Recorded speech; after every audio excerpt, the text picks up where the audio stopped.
Hey guys, what's going on? It's Spycat, and this is a out-of-print documentary movie review. Well, actually, it's not a movie because it's a documentary.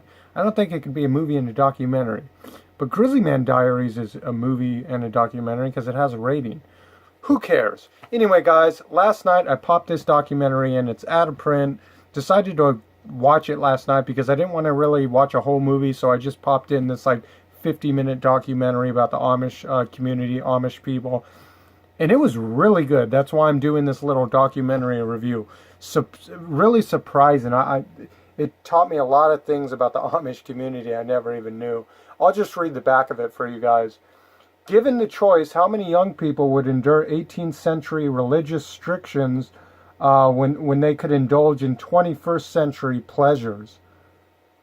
Amish youth are given such a choice in this documentary. On turning 16, they are turned loose to experience the outside world until they can decide whether or not to commit to a lifetime within the community. Where am I? With the freedom comes many conflicting emotions. Full-blown teenage mayhem, coupled with deep religious roots, a brutal combination. Devil's Playground follows four Amish teens through their experience and is the first film to get inside the Amish community, revolutionizing our understanding of this unique American subculture. That's right, guys. So basically this movie follows around four different teens that upon the age of turning 16, they're given a choice.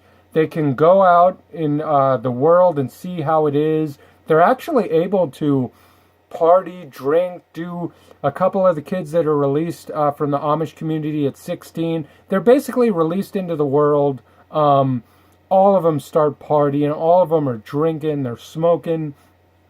It's kind of sad because this one 16-year-old kid gets hooked on crystal meth, and it's really interesting that he actually overcomes it and decides to go back to the Amish community because he knows that he's got drug dealers after him. He ratted out somebody when the house got busted for selling meth. He's straight up from an Amish community, so he doesn't know about the rules of the drug game and stuff. So he was helping this guy sell meth, and then he totally ratted on him when the cops talked to him and the interrogated him. And so now he's got drug dealers after him. He's hooked on meth. That was my favorite story out of the four different stories of four different teens that leave the Amish community and go out in the real world. A couple of them get hooked on alcohol, meth, sex before marriage and stuff like that. So it's really a couple of them go back to the Amish community, and a couple of them, I believe, don't want to go back to the Amish community because all the rules and restrictions and stuff like that, and they just end up staying out in the world. But it's a really interesting documentary. I definitely recommend it. Really good. It said it right on the back. I've never seen anything that's gotten really in depth about how the Amish community is. These guys work 12-hour days. This is their life. They're straight up working all day. They're praying. They're going to church all the time. They're restricted from television. They can't watch any TV. I think they can't have even the radio. Pretty much anything. It's just straight up a Amish community. Now, I always get Mormons mixed up with Amish people. They're kind of similar, but kind of not. And I just realized this by watching this documentary last night. Really good, really interesting. I recommend it. Oh, and it's out of print. So I always like collecting those out of print ones. I had another out of print one, the cartoon, God Hates Cartoons.